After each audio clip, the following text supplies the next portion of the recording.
Good morning, my name's Alexander Hernandez, and today I'm going to show you my PowerPoint presentation about the necklace by Guy De Maupassant. I hope you enjoy. The necklace by Guy De Maupassant. This is the PowerPoint from Alexander Hernandez from the group 10-2. Author, Guy De Maupassant. The author's complete name is Henry Rene Albert Guy De Maupassant. He was born August 5th of 1850 and died on July 6th of 1893. He was a 19th century French author, remembered as a master of the short story form, as well as a representative of the naturalist school who changed human lives, destinies, social forces, in the disillusioned and often pessimistic terms. Although Maupassant wrote on a wide variety based of topics, the major recurring themes in his short stories are war, prostitution, and madness. His story usually have irony, personification, and usually teaches you a lesson. The setting of the necklace. The setting of the necklace is that it takes place in Paris, France, almost at the end of the 19th century.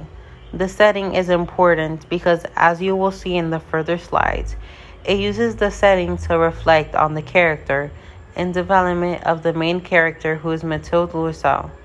The genre is short story. Time. To be exact, the necklace was taken in 1884, and that's the date of the story. Characters. The story centers on Mathilde Loisel has always dreamt of being rich, and she is self-conscious about her middle-class status. She borrows Madame Forestier's necklace to wear to a ball, but loses it, then spends the next decade working to pay off the replacement, sacrificing her beauty and youth.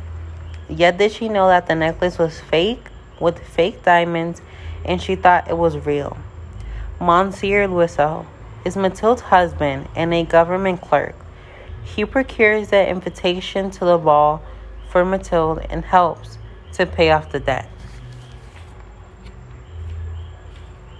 Madame Forestier is Mathilde's wealthy friend who lent her the necklace and later pittingly reveals that it was fake.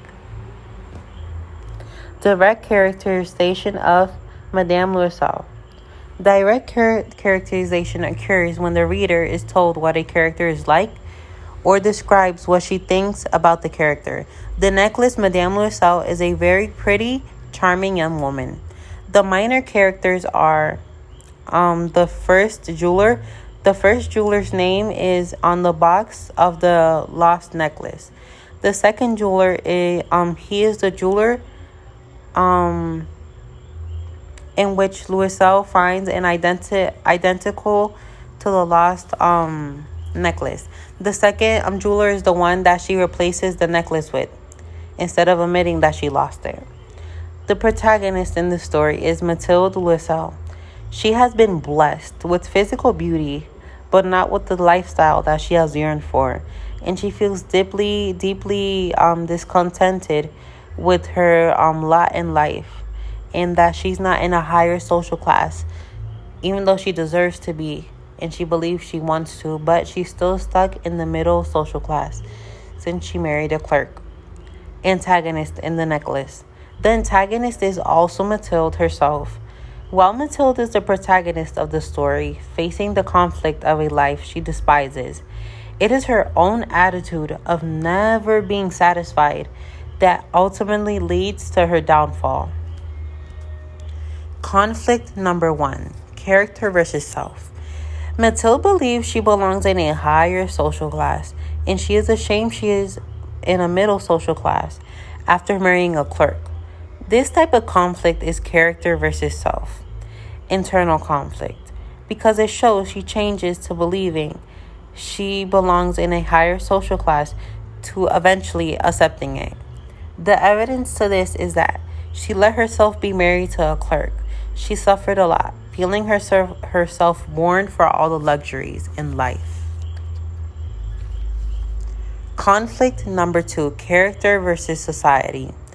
This is showed by the fact that the main character, Mathilde, feels that she is born into a low standard of living and struggles to be in a higher social class that she belongs in, with all the luxuries and everything that she deserves. Conflict number 3, character versus self. When Mathilde loses the necklace, she struggles with herself and is too proud to admit that she had lost the necklace. And if she had summed up the courage to admit to Madame Forestier that she had lost the necklace, her life would have gone much differently. Honesty is the best policy. She should have just been sincere with her friend and told her that, oh, I lost your necklace. What can I do to repay you? And her friend would have told her, it's just fake. It cost me 500 francs. It's fine. It's not real diamonds. The exposition of this story is that one day her husband comes home with tickets to attend a very affluent party, and she is excited to attend but upset that she will look cloudy. She didn't think she was sustainable to go and passed, but her husband did what he had to do, and she ended up going. Mathilde herself feels sad and disappointed about her social class. She wishes she were a rich and high society woman. She is not happy with the life she has now. The rising action of this story. One day, Mr. Loisel went home and told his wife he had received an invitation to a party or ball. But Mathilde refused it immediately because she had nothing to wear, she had no dress, and she had no jewelry to wear. He bought her a dress with some money he had been saving up for a while. In addition, Mathilde went to her friend's house to borrow a necklace to look good for the party, pretending to be someone she's not. Once Mathilde arrived at the ball, she was the prettiest of them all. She left at 4 o'clock in the morning. This is an example of how she struggles with her image. She wants to look like the perfect one in this high-class society. Once the couple got home after a long night, Mathilde touched her neck, and Mathilde realized the necklace was gone. They were looking for the necklace for days, but they couldn't find it. They decided to buy a new necklace to replace it for 36,000 francs. The climax of the story. The climax of the necklace, at which Madame Loisel realizes that the necklace she borrowed is gone. The conflict ends up with her borrowing the necklace to pretend she is something she is not. She and her husband spent 10 years, a decade, trying to pay off the debt for the necklace. This shows us how much love Mr. Loisel has for Mathilde to help her pay off her debt. When he could have just left her, or that could have just been her problem, he loved her and helped her through those moments. The following action. Madame and Mr. Loisel looked for a similar necklace. After these 10 years, Mathilde lost her beauty and youth. Even though beauty is on the inside, Mathilde was so old, even her friend, Madame Forestier, didn't recognize her in the park. The resolution of the story of the necklace is when finally Mathilde and her husband paid all her debts. But Madame Loisel was not the same. She had aged a decade and was no longer a pretty woman or young. One day she saw Madame Forestier at the park and told her what she did in order to pay for the necklace. Madame Forestier laughed and told her that the necklace was 500 francs and that it was fake. It wasn't real diamonds. Instead of Mathilde being sincere with her friend, telling her that she lost the necklace, she wouldn't have gone through those 10 years of working in order to get those 36,000 francs in order to buy a real necklace. If she would have been sincere, her friend would have told her that it was fake and that it was only 500 francs. Irony. There's two types. There's plenty types of irony in this story. The first one I want to talk about, it's dramatic irony. The irony in this story is Mathilde spent years, a decade, paying off a replacement for what was actually a worthless necklace. It's just one instance of irony evident in the necklace. Also ironic is the fact that Mathilde's beauty, which had been her only valued asset, disappears as a result of her labor for the necklace. Madame Frontier did not check the box when Mathilde gave it back, meaning that the necklace had no value, because if it did, she would have checked the box and she would have told her, oh wait, this isn't my necklace, it's real or not, and stuff like that. The second irony, Monsieur Louiseau hands Mathilde the ball invitation. We would expect that she would be excited for this event, since she always thought that she deserved to be a part of this high-class society, and she never accepted that she was a part of the middle-class society. This is substantial irony, since she worries not only for the correct clothing and jewelry, and this made Mathilde tell her husband to give the invitation to someone else that is more suitable for the occasion. I didn't see this coming, at least, that Mathilde, instead, she had an offer to go to this ball for only high-class people and she denies it. That just doesn't sound like her. Mathilde always talks about how she deserves to be in a high-class society she was made for, that she was supposed to be born into this high-class society instead of the middle class.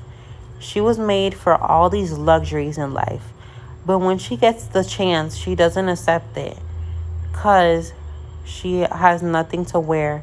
This takes us back to the second conflict, character versus society. How hard artificial things can affect a person's decision.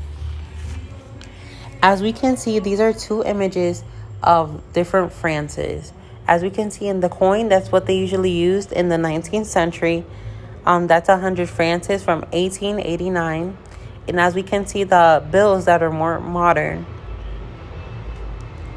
The theme of the necklace.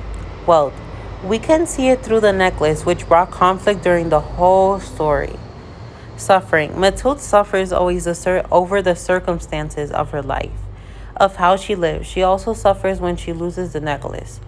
Cred. This can be related to all those things Mathilde wanted but knew she could not have. Pride.